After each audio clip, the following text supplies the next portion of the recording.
Salut tout le monde, nouvelle vidéo, top flop. Ça faisait super longtemps que j'avais pas fait de bilan lecture sur la chaîne. Mais avant de commencer, comme d'habitude, aime, booste la vidéo, abonne-toi à la chaîne si c'est pas encore fait. Mais surtout, remplis le formulaire qui sera en description. C'est pour faire le top 10 de la communauté. D'ailleurs, j'ai eu plusieurs questions, donc je vous pose la question maintenant. Est-ce que vous voulez une vidéo juste top 10 de la commu ou deux vidéos? Une où je juge vos top 10 et une deuxième où je fais simplement le top 10 de la communauté. Dites-moi en commentaire ce qui vous ferait le plus plaisir. À la dernière position de ce top flop, on va retrouver After God et je suis vraiment partagé avec ce manga. Si je devais le résumer en un mot, ça serait inconsistant. J'avais vraiment bien aimé ma première lecture des 3 premiers tomes, même si j'avais pas vraiment eu l'envie de continuer directement derrière. Et je lui ai donné une seconde chance, j'ai lu les 7 premiers volumes et après ma lecture des 7 premiers volumes, je suis en 50-50. L'histoire tourne autour de Waka et Toginaka. Toginaka est un chercheur dans un institut créé pour trouver des moyens de combattre des êtres à la puissance dévastatrice qu'on va appeler les dieux qui ont envahi le Japon. Waka, quant à elle, est une jeune fille dotée de spécialités uniques et inhabituelles. Pour commencer, avec ce que j'ai adoré avec ce manga, c'est le dessin, le coup de crayon est absolument magnifique. Dans l'ensemble, le visuel est d'une qualité mais juste incroyable, qui colle parfaitement à la thématique de la religion et de ses divinités. L'un des éléments vraiment réussis est la façon dont l'auteur parvient à agencer les pages et les cases avec des bordures vraiment super créatives. L'autre aspect visuel qui mérite des éloges, ce sont les ombres, mais plus encore le travail sur la couleur. Le manga utilise la couleur régulièrement et je suis très reconnaissant que After God le fasse. Les problèmes commencent vraiment avec l'histoire et l'écriture. After God est écrit d'une façon très confuse selon moi. C'est d'ailleurs pour ça que je n'arrivais pas vraiment à m'immerger dans ma première lecture. Le récit a tendance à vouloir créer de l'intrigue avec un grand moment choc pour ensuite faire un bond dans le passé afin de donner du contexte ou faire marche arrière d'une manière ou d'une autre. Les conversations de Toginaka avec un personnage nommé Alula sont le meilleur exemple. Je trouve que ces conversations sont hyper difficiles à suivre. Du côté positif de l'écriture, le manga est assez drôle, il y a pas mal de traits qui tombent à l'eau, mais il y a une quantité qui ont bien marché avec moi. L'écriture n'est pas la seule source d'inconsistance dans After God, parce que au début de ma lecture, on pourrait croire que c'est un manga qui est tourné vers l'action, mais après la lecture des 7 premiers volumes, il y a dû avoir 2 voire 3 combats maximum. On a aussi Waka qui semble être notre personnage principal au début, mais plus tard dans les chapitres, on fait un 180 total et Toginaka devient notre personnage principal avec plus aucune nouvelle de Waka. Au milieu de tout ça, il y a beaucoup de passages que j'ai vraiment aimés et d'autres qui ont commencé à me faire décrocher. En résumé, After God est difficile à recommander. Certaines parties du manga sont incroyables, d'autres super lentes et confuses. Et c'est vraiment le problème de cette histoire, parce que on sait pas trop, est-ce que c'est un manga d'action, est-ce que c'est pas un manga d'action. Il y a beaucoup de dialogues, mais les dialogues ne vont pas réellement quelque part. Et c'est vraiment dommage parce que le dessin est vraiment magnifique. Mais c'est vrai que des fois c'est super lent. Et la narration elle est vraiment très particulière. Ça me rappelle un peu ce que peut être Under Ninja, avec une narration très spéciale, avec un humour qui plaira pas à tout le monde. C'est vraiment très dur de le recommander. Comme je dis, moi je suis vraiment en 50-50. Il y a des moments que j'ai adoré et d'autres vraiment très plats. Je suis au volume 7, je suis pas encore à la fin et je sais même pas si j'ai vraiment envie de le continuer. À la 4ème position de ce top flop, on va retrouver le manga Shangri-La Frontière. C'est vraiment un manga fait par des fans de MMORPG. Pour les fans de MMORPG, tout y est, un univers immense, des créatures terrifiantes et bien sûr du joueur contre joueur. J'ai dévoré les 19 premiers volumes du manga et je peux vous dire que j'ai vraiment retrouvé toutes les joies du MMORPG dans ce manga. On va suivre Sanraku, notre protagoniste. C'est un passionné de ce qu'il appelle les boosts, ces jeux truffés de bugs impossibles. Pour la première fois, il va tester le jeu le plus populaire du moment et il va utiliser tous ses réflexes et son expérience pour tout exploser. L'aspect jeu vidéo est complètement maîtrisé, système de combat, progression, compétences, tout est ultra crédible. Souvent, le problème dans ce genre de manga, c'est le manque de tension, parce que si le héros meurt, il réapparaît. Il n'y a pas la même gravité que dans une histoire classique, et pourtant ici, la tension fonctionne à 100%, on est complètement plongé dans l'histoire à chaque combat. Côté scénario, le jeu semble cacher un grand mystère, même si au tome 19, cet aspect reste encore un peu au second plan. On découvre aussi d'autres jeux vidéo à travers un arc dédié, même si j'ai trouvé cet arc un peu long, il reste important pour l'histoire, et au tome 19, l'intrigue principale reprend de plus belle. C'est quelque chose que j'aime, et à la fois je suis pas très fan dans Shangri-La Frontier, c'est que on aura l'histoire principale avec ce jeu vidéo, et on sera aussi introduit à d'autres jeux vidéo que notre héros aura pu faire et va utiliser pour s'améliorer. Mais c'est vrai que cet arc avec ce jeu de combat, je l'ai trouvé vachement lent, mais comme j'ai dit, au tome 19, on est de retour avec la trame principale, c'est le plus important. La vraie claque de ce manga, c'est son dessin, c'est juste magnifique, ultra fluide pendant les scènes de combat, c'est très immersif. Le chara-design des personnages est unique, le design des monstres est tout simplement stylé et varié, et on a vraiment cette vibe MMO RPG, que ça soit au niveau des monstres, des combats, des zones qu'on va découvrir. J'ai vraiment adoré ça. Si tu es fan, si tu as déjà joué à un MMO RPG, tu vas forcément adorer et te reconnaître dans certaines situations du manga. Shangri-La Frontier, c'est vraiment un manga qui est très fun. C'est une petite lecture plaisir sans prise de tête. Si tu es fan de jeux vidéo et de MMORPG, je peux juste te le recommander, tu vas passer un super bon moment. À la troisième position de ce top flop, on va retrouver Parasite, et je m'attendais pas à aimer autant Parasite. Je sais que ça fait partie des grands classiques, mais des fois même ces classiques vieillissent mal, et je sais que Parasite a aussi inspiré le mangaka que j'adore qui a créé Jagan. Du coup j'étais vachement curieux de découvrir le matériel originel, et j'ai pas été déçu. Dans Parasite, on va suivre Shinichi, qui est un lycéen ordinaire jusqu'au jour où des organismes extraterrestres débarquent sur Terre. Leur but, s'infiltrer dans le cerveau des humains pour en prendre le contrôle total. Sauf que pour Shinichi, rien ne se passe comme prévu. Le parasite manque sa cible et se retrouve bloqué dans sa main droite. Obligé de partager le même corps, Shinichi et son parasite, qu'il nomme Migi, vont devoir former une alliance forcée pour survivre face aux autres monstres qui voient leur cohabitation comme une menace. J'ai lu Parasite avec la version full couleur anglaise, j'ai vraiment aimé mon expérience de lecture. Je trouve que la couleur ajoute tellement plus à l'immersion. J'ai été aussi grave surpris du niveau de violence du manga. C'est bien gore, bien violent, les parasites font pas semblant, et le manga est sans pitié, il fait des choses que d'autres mangas n'osent pas.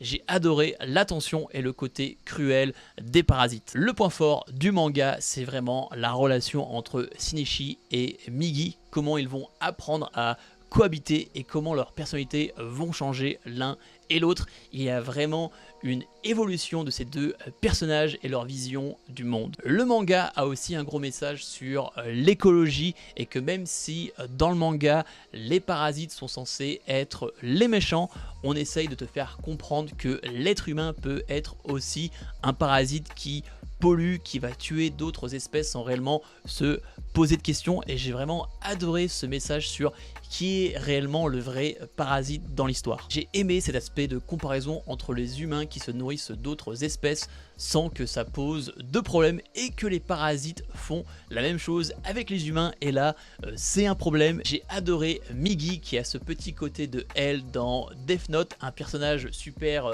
intelligent, très calculé, qui découpe du parasite sans broncher. Il est tout ça, mais à la fois il est super attachant. J'ai vraiment aimé le dessin dans Parasite, il y a vraiment ce côté old school.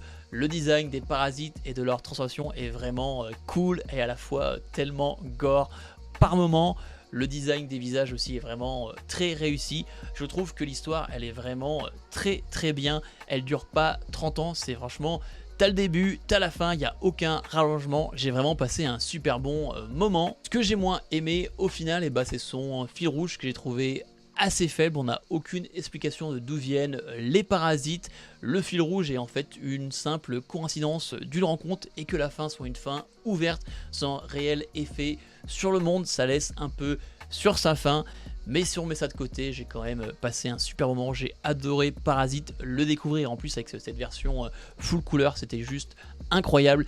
Si tu cherches quelque chose d'assez old school, qui est par moments assez violent, et cette relation entre les humains et les parasites et leur façon de voir le monde, j'ai trouvé ça super intéressant. Donc voilà, si tu aimes le gore, si tu aimes les parasites, franchement découvre Parasite parce que moi j'ai vraiment passé un super bon moment. À la deuxième position de ce top flop, on va retrouver Holy Land, et franchement Holy Land, j'ai vraiment apprécié ma lecture, même si j'ai eu quelques moments de frustration pendant ma lecture. C'est un manga de baston réaliste avec une vraie profondeur psychologique qui m'a vraiment marqué. On va suivre Yu, notre protagoniste principal, un lycéen solitaire, introverti et harcelé, qui décide un jour de descendre dans la rue la nuit. C'est là qu'il découvre ce qu'il va appeler sa terre sainte, un monde brutal, sans pitié, où il va apprendre à se battre pour survivre et exister. J'ai adoré sa backstory et les raisons profondes qui le poussent à se battre. Ce n'est pas une simple question de puissance, c'est une quête d'identité, de dignité et de confiance en soi. Son évolution est globalement bien menée. On le voit passer d'un garçon fragile à un combattant redoutable, avec des moments vraiment badass qui font plaisir. Le personnage est hyper attachant grâce à vulnérabilité, mais je dois avouer que parfois il m'a beaucoup agacé. Il peut être extrêmement pleurnichard et remettre en question toute sa progression. Il y a des arcs où il devient ultra impressionnant, où te dit qu'il a enfin compris les leçons de la rue, et puis soudain en quelques chapitres il perd une grosse partie de cette évolution accumulée pendant 50 à 60 chapitres. C'est hyper rageant et frustrant, même si ça reste réaliste sur le plan psychologique. Le manga compte beaucoup de personnages secondaires très bien construits. Ce que j'ai particulièrement aimé, c'est que quasiment chaque personnage que Yu rencontre finit par revenir plus tard dans l'histoire, qui apporte un vrai impact, que ça soit positif ou négatif. Rien ne semble gratuit. Masaki est un personnage très charismatique, avec un passé intéressant et une présence forte à l'écran, ou plutôt sur la page. Mais mon coup de cœur reste Tetsuya, la voix de la raison du groupe, calme, intelligent, mature, avec une profondeur qui contraste parfaitement avec la violence ambiante. C'est vraiment un personnage que j'ai adoré et que je vous laisse découvrir sans spoiler. Pour moi, le plus grand point fort de Holy Land, ce qui le rend spécial et le différencie d'autres mangas de combat, c'est son message et sa thématique.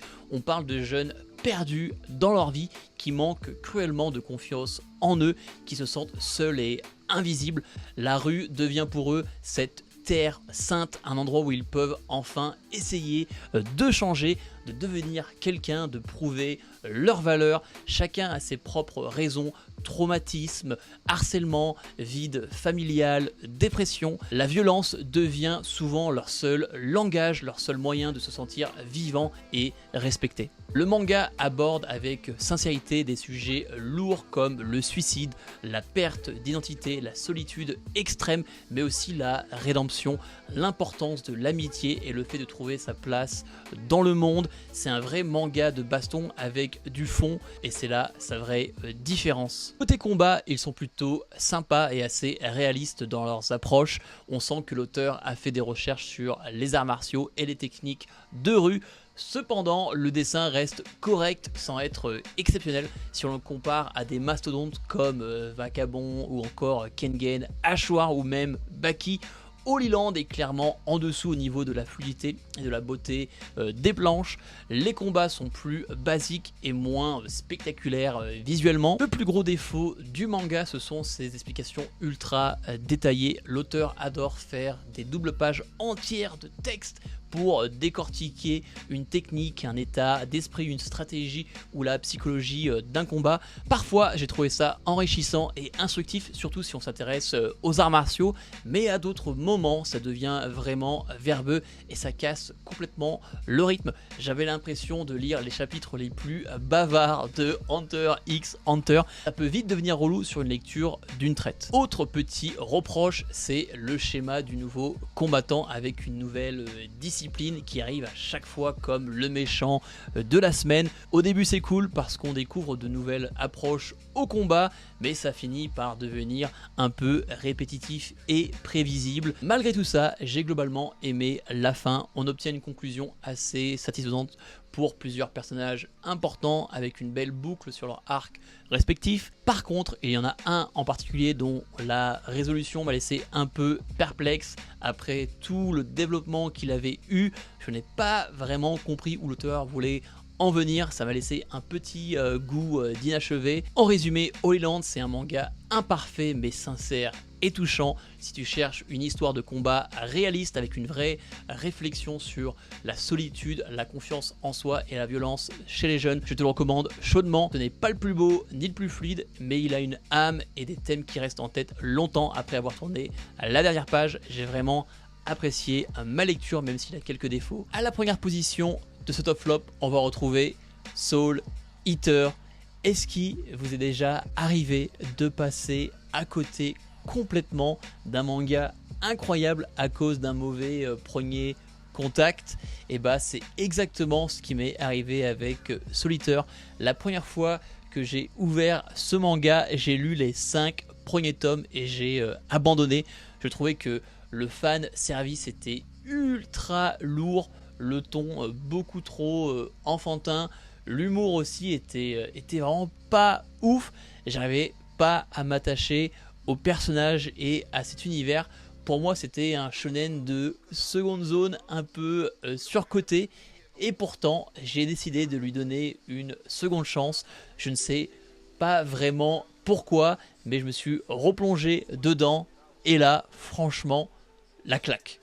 Une immense droite monumentale qui m'a fait réaliser à quel point j'avais été aveugle.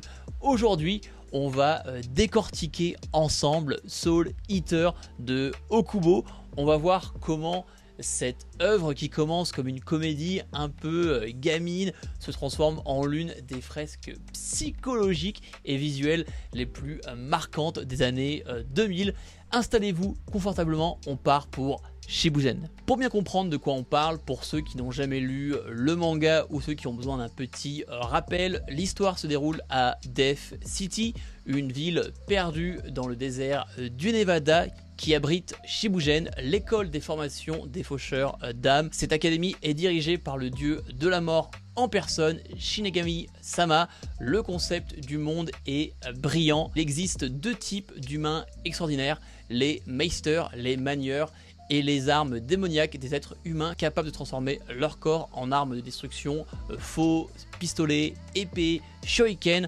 Ensemble, ils forment des duos. Leur but, récolter 99 âmes humaines corrompues qui ont basculé dans le mal et une âme de sorcière. Si le duo réussit cet exploit, l'arme devient alors une Death Fist, une arme ultime digne d'être maniée par le dieu de la mort lui-même. On suit principalement 3 duos d'élèves, Maka Albarn, une Meister sérieuse et studieuse, en duo avec Soul Eater, une faux démoniaque qui ne jure que par le style et l'attitude, Blackstar, un assassin ninja d'élite mais complètement narcissique qui veut surpasser Dieu, accompagné de la douce Tsubaki, une arme capable de prendre plusieurs formes que j'aime beaucoup.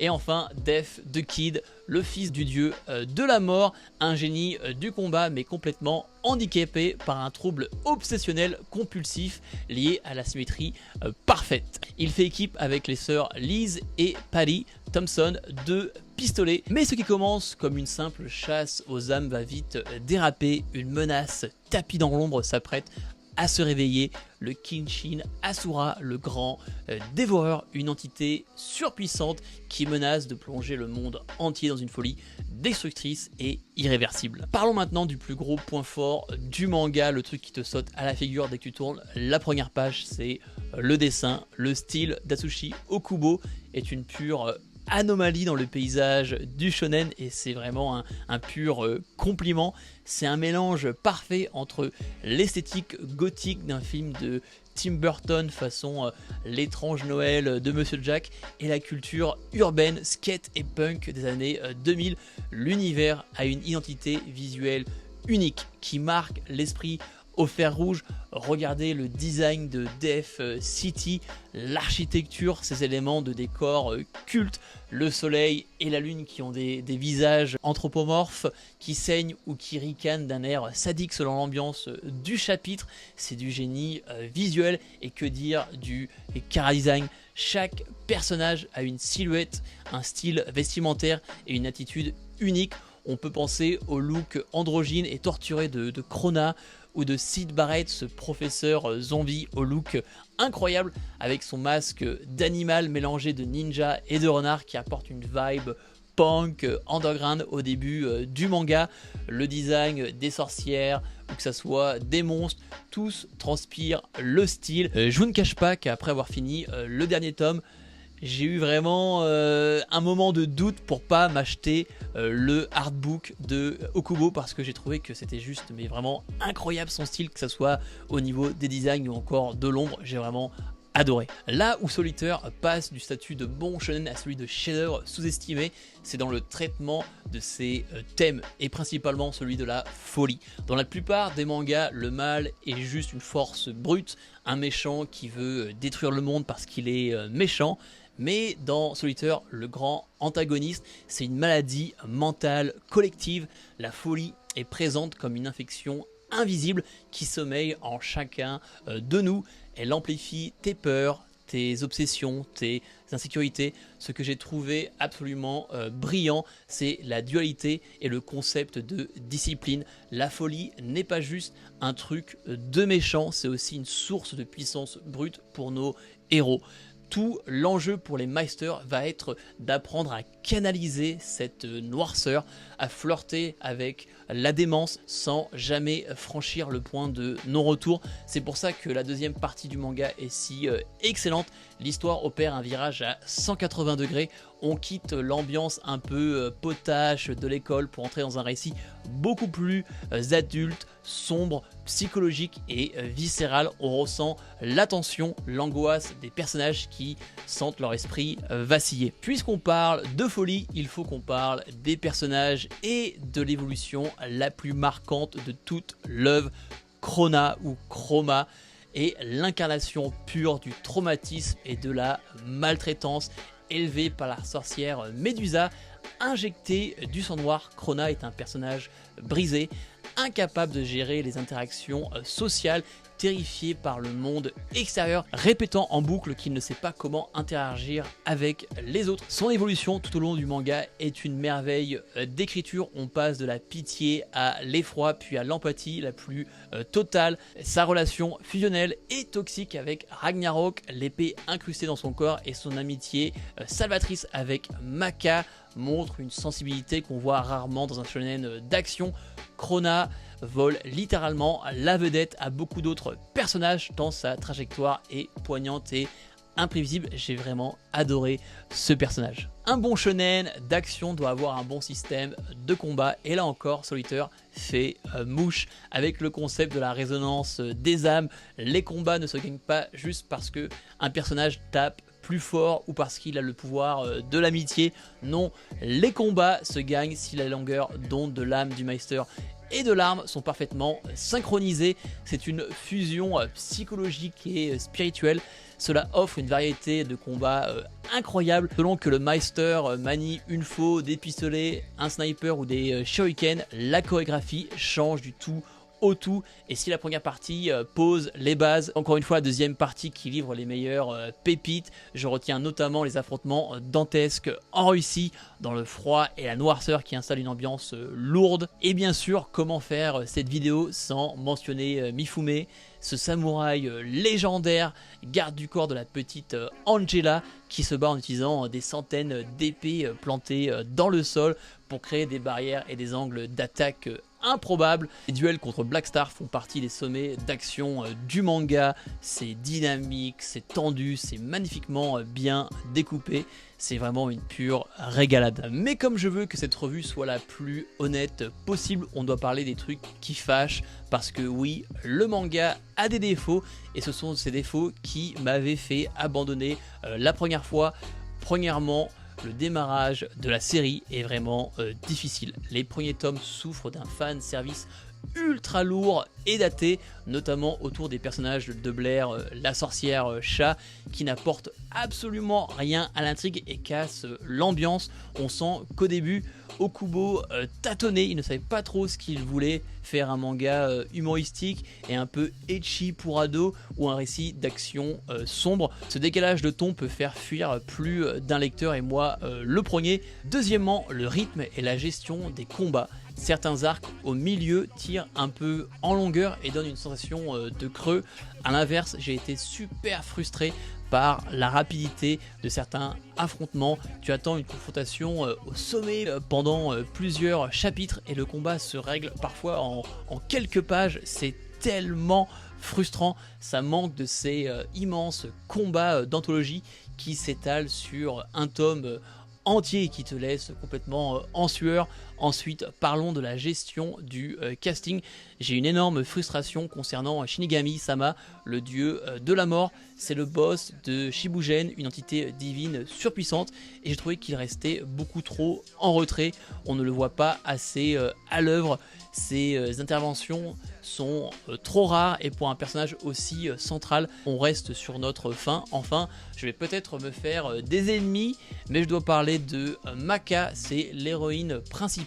Elle a le rôle crucial, mais je n'ai jamais réussi pleinement à accrocher à son personnage. Je la trouve un peu rigide, un peu en dessous en termes de charisme pur, à côté d'un Soul qui transpire la classe sans effort, ou d'un Blackstar qui a une énergie débordante et une présence cinématique incroyable. Maka me paraissait souvent un ton en dessous, même si sa relation avec son père et sa droiture morale sont intéressantes. En conclusion, Soul Eater est l'exemple parfait du manga qu'il ne faut surtout pas juger à sa couverture ou à ses 5 premiers tomes. C'est une œuvre diesel. Elle démarre avec pas mal de clichés et de maladresse, mais une fois que l'intrigue principale se lance et que la folie s'empare de l'univers, elle devient mémorable. C'est un manga qui a une véritable identité, une âme, sans mauvais jeu de mots, porté par un dessin gothique punk exceptionnel et une vraie réflexion sur la santé mentale et le dépassement